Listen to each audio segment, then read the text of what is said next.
Welcome to the Warfare Parenting Podcast. I'm your host, Lane Lawson Craft. Join us here every other Monday. Now, let's get into today's podcast. Welcome to the Warfare Parenting Podcast. I am so excited today. You know, we've been on a roll here. I shared for the last two podcasts my eldest son's darkness to deliverance testimony about how he was high on cocaine and drunk, and a pastor Uber driver from Jamaica picked Stephen up and seriously started to pray for my son. And the presence of God was so heavy in that Uber that it changed my son's life forever. So we really want to share more of these hopeful messages. And today I have Trace Embry. Hello, Trace. Hey, how you doing, Lane? Thanks for having me. I'm so excited. Trace and his wife, Beth, they started Shepherd's Hill Academy years ago. Talking about miraculous, Trace. Y'all started a handshake and $200. Is that right? Yeah. Well, it actually goes before that. We were, living the American nightmare. He who dies with the most toys wins. We had 3 kids and lived in the Chicago area. I was an auto racer, policeman, business owner, living, again, the American nightmare. And the Lord got a hold of us. And long story short, got a hold of us to the point where he, in no uncertain terms, said, I want to use you in ministry. And there's a whole domino effect of miracles that led us to do that. So we sold everything we had, gave away we couldn't sell. And we moved 700 miles south to go to Bible college, thinking we were going to be somebody's pastor or maybe a missionary. We didn't know. We just knew that as you obey the light God gives you, he gives you more light.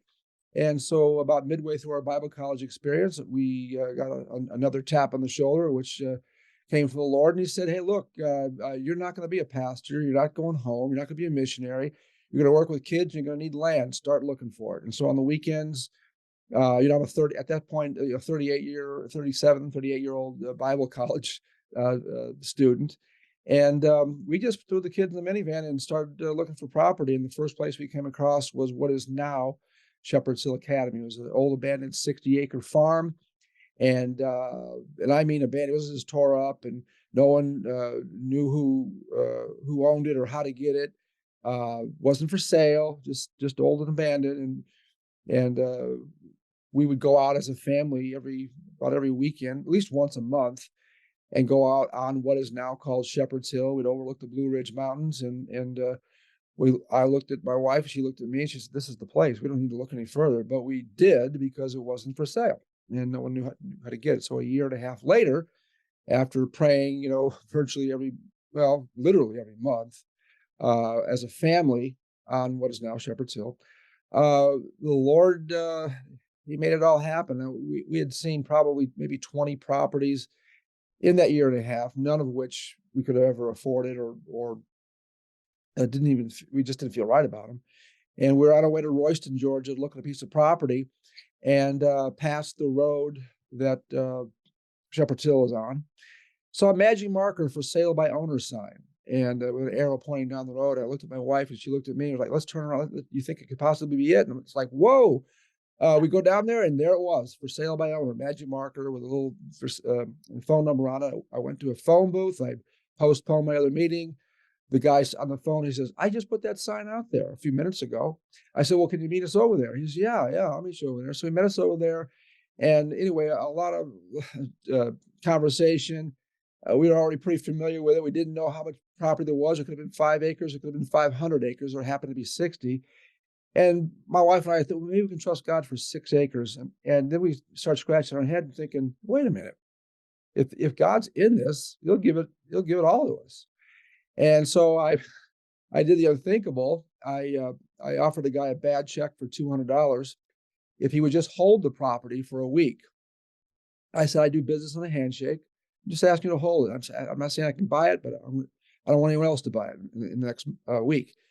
And he laughed in my face and said, you know what? We do business on a handshake too. I'll hold it for you for a week. Well, a week went by.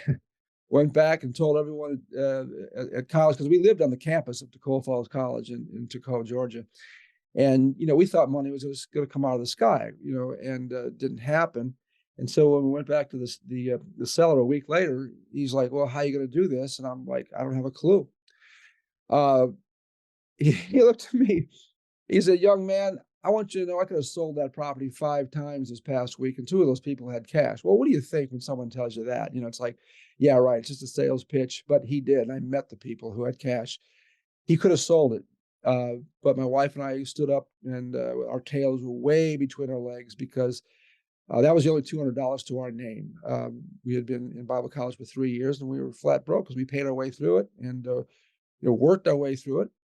And that money was set aside to pay our monthly tuition.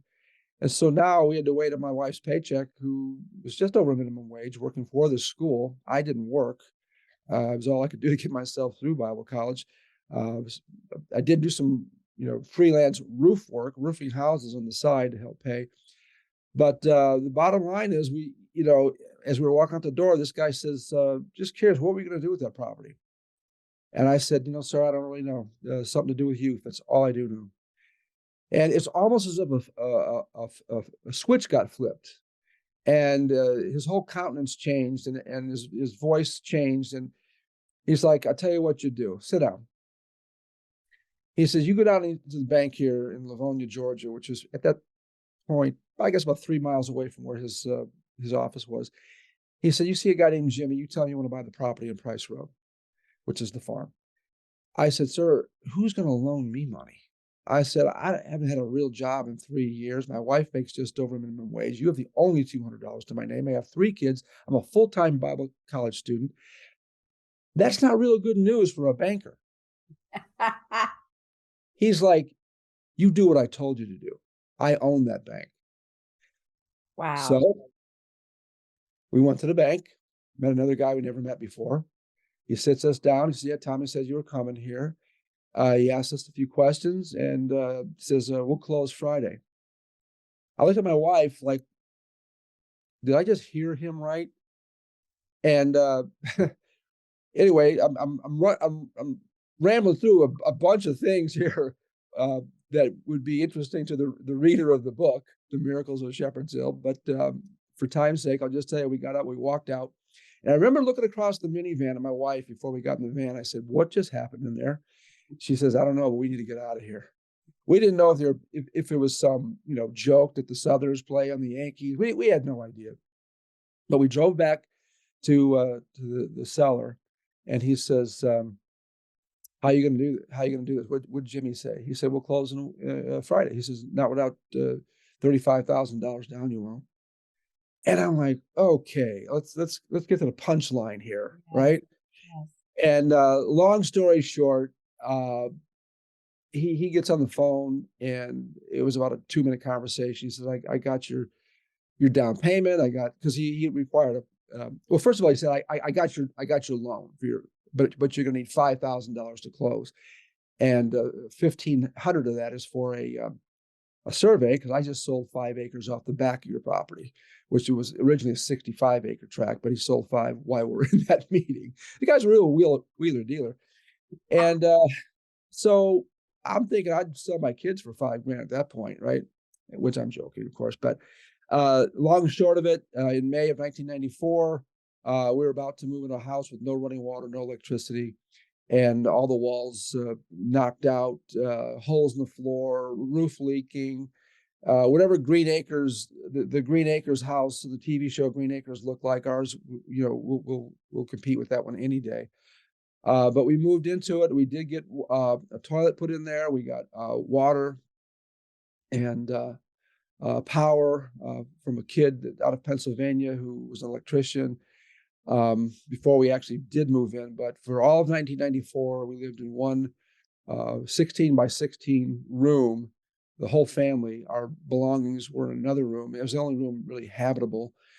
And for the next, I guess it was 6 years, 7 years, we were on a rehab um, adventure, and we ended up roofing houses in like 8 different states for the next 7 years as like migrant workers as a family, to make our monthly payment, because we were leveraged to the hill. We borrowed the down payment. We borrowed because I didn't tell you this, but when he said $1,500 for a survey, he says, I'm going back to the meeting with Tommy Watkins, the guy who sold it.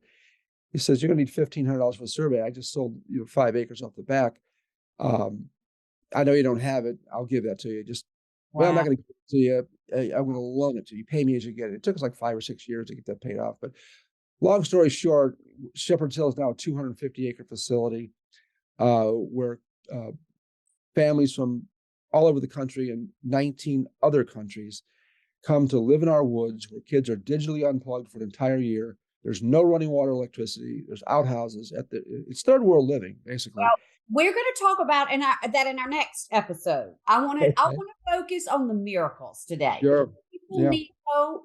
We've been sharing my children's testimonies, and so today, first of all, the first miracle is that you got the property, and Yeah. that's incredible, and that should really speak to people. You were a policeman, and y'all were in Chicago. I mean, you felt this nudge to go to Bible college, and so, then you get this property, which, only God can tell us how all that worked out. Right. So, you wrote this book, and there were many more miracles that you Oh share boy. with all of us. So I want you to take maybe your top 2 or 3 miracles for this rest of this episode and tell us just, what the child, how they came in and how God touched them, if you would. Yeah. I don't know, there's probably 10 or 20 top miracles out of the gajillion that took place. But, I think one of the things that's important for people to know is if they're truly seeking the face of God and they're not trying to seek anything for themselves, but truly God's will, he still does pull rabbits out of the hat in the 21st century. But this house, we didn't know this at the time as to why it was all tied up in the legal system, and this investor got a hold of it and sold it to us. But this was an old drug operation. They were doing aerial drops in the pasture, and there was a triple murder involved in it.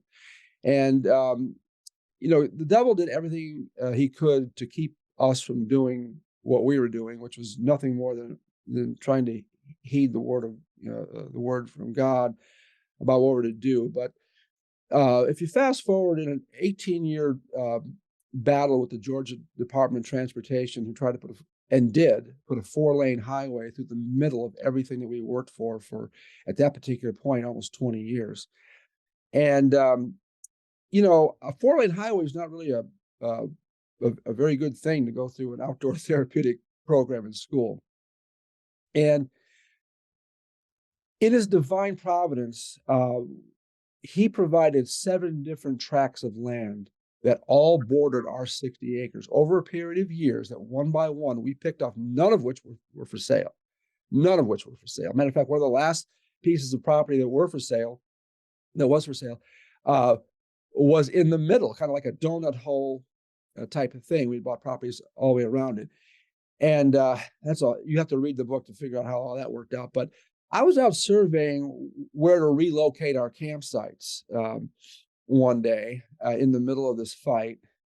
And the neighbor guy, I ended up on his land. I got lost in the woods and ended up on his land.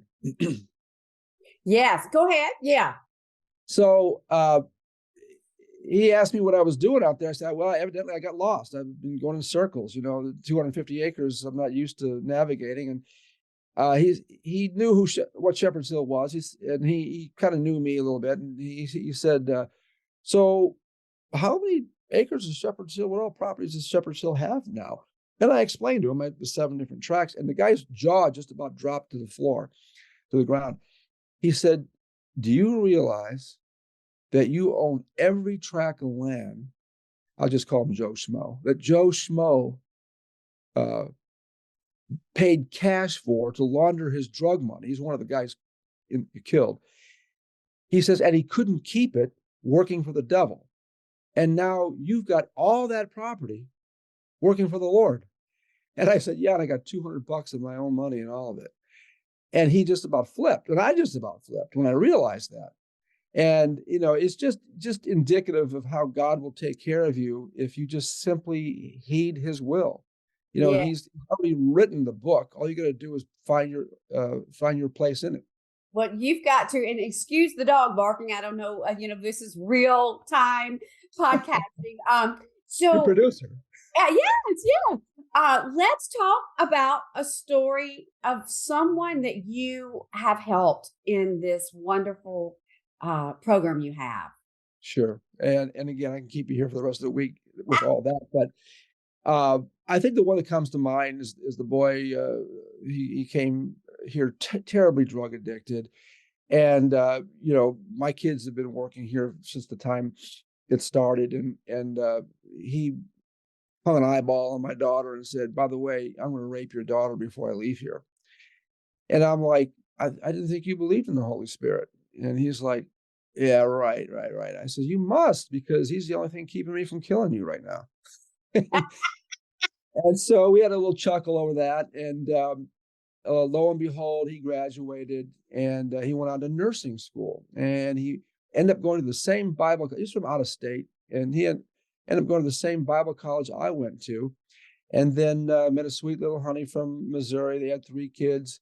And just last year, I got a call from his dad who said, "You won't believe what a rock star dad my son is."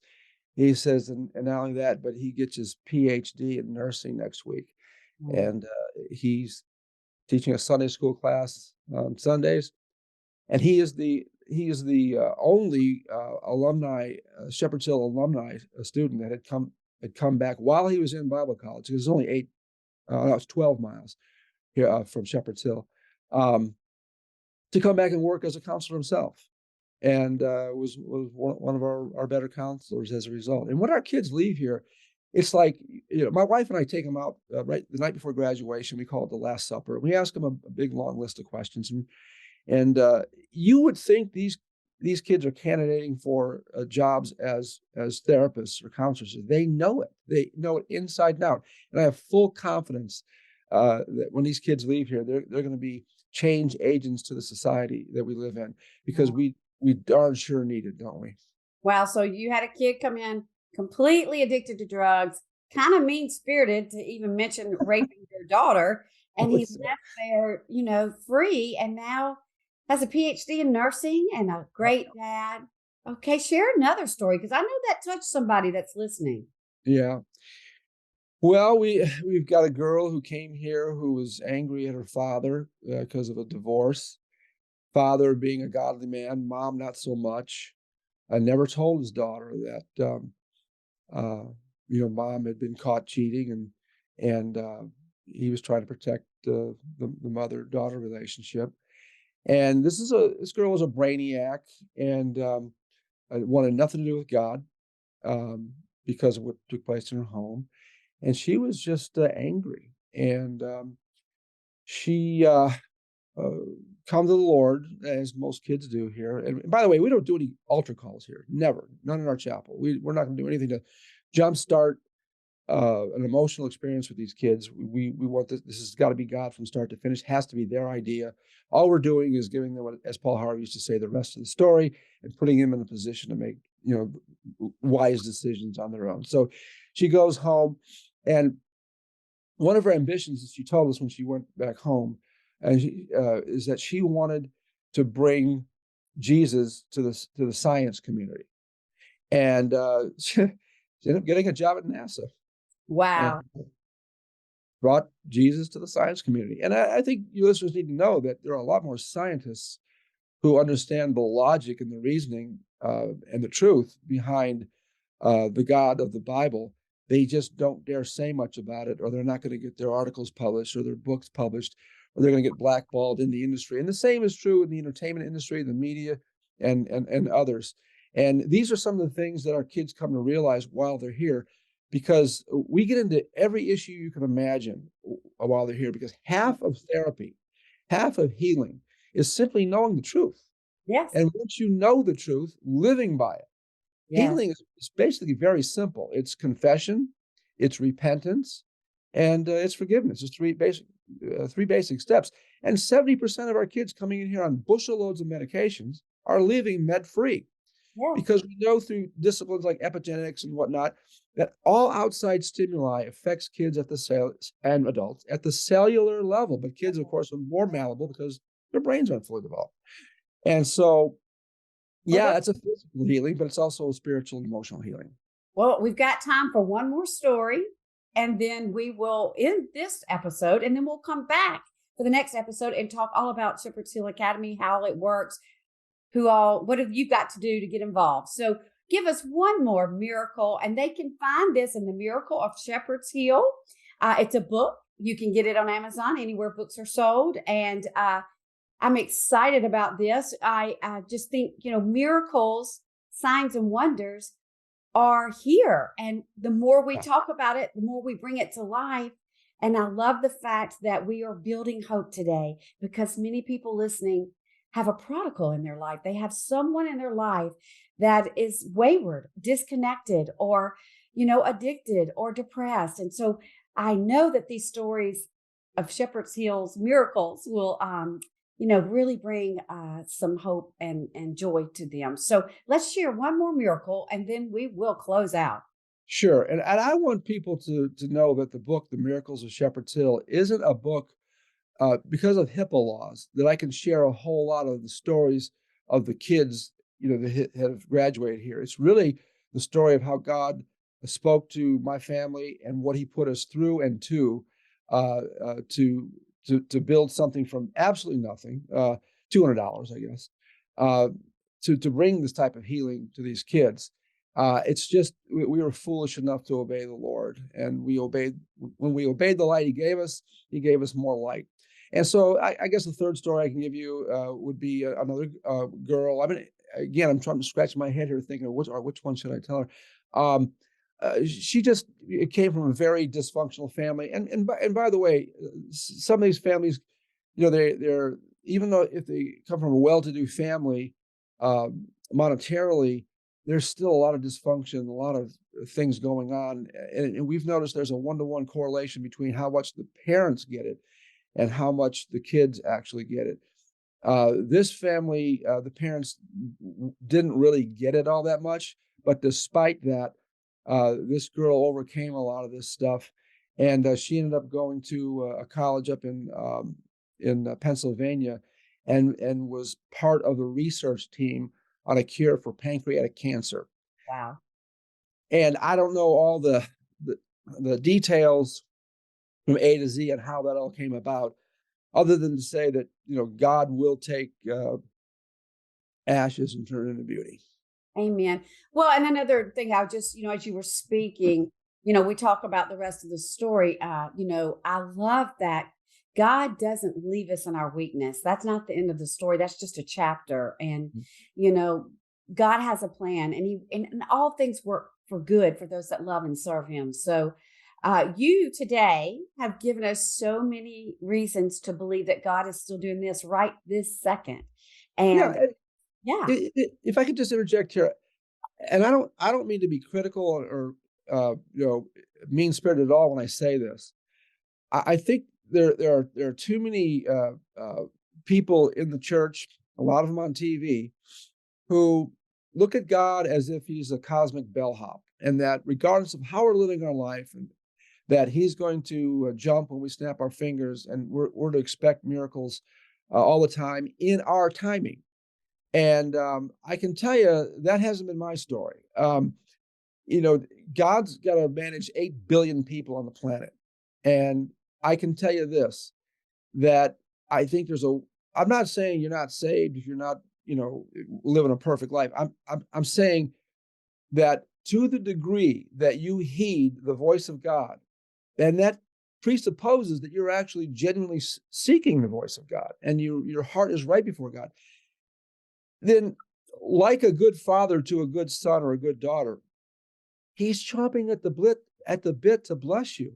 I mean, yes. it doesn't bring Him any glory that you go moping through life uh, unfulfilled. That's not it at all. But like any good parent, you expect obedience out of your kids. And so one of the analogies I use with the kids here at Shepherd's Hill is you have a dog, all right? And he's your pet, and you love him. You love this dog. And you want to give this dog a milk bone, and you invite the dog into your house, and then you invite him into your bedroom, and then into your bed. You cuddle up next to him at night, and you want to give him a milk bone, but he barfs in your bed. And it's like, okay, you give him the milk bone then? Because No, you're not really too thrilled about doing that. So you do the cleanup and you try it again the next night. The same thing happens. And then after that, you know, we are barfing in God's bed. We're not being obedient to the things that He's asking us to do. And sometimes those things are very fun and exciting, and sometimes they're not. Mhm. And if God's given your cup, given you a sweet cup to drink, drink it with thanksgiving and grace. If He's given you, if your cup is bitter, drink that too with grace. Mhm. And I didn't get into the story of how my wife Beth and I, we have a son buried on Shepherd's Hill, right at the foot of the cross that we go out to pray every night for God's perfect will out there. Some people, may want to shake their fist in the face of God, but my son's brief life, birth, life, and death. He was about 10 months old. Had that not have happened, there would be no Shepherd's Hill. I don't say that in a flippant way. There would be no Shepherd's Hill because his short life was the proof that Beth and I, my wife, could love unconditionally enough to have kids live at the farm, because we never wanted that. I didn't want to work with kids. I knew that's what God wanted. But once I submitted to that, we got the farm. I mean, we did day camps, weekend camps, stuff, parenting classes, but we didn't want kids living there. And we wrestled for 7 years before God. It culminated in our son's birth, life, and death. And when I realized that I would take my son back just the way we had him, I realized I could love unconditionally. And it's been a mountaintop experience ever since. Wow.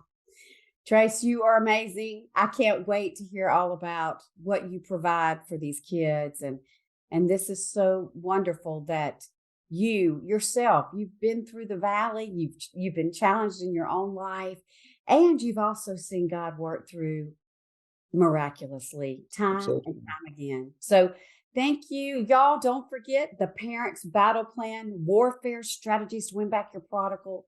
It is available. You will love what you find in there. You'll find out how to pray, when to pray, why to pray for your kids, authority, and just so many things. So, and you'll also get to hear the stories of my 3 children as they became followers of Christ, delivered and set free. So thank you again, Trace, and we'll talk soon. God bless you. Appreciate it. Thank you so much for joining me for this episode of Warfare Parenting. I hope you found some encouragement or helpful info today to help you on your journey.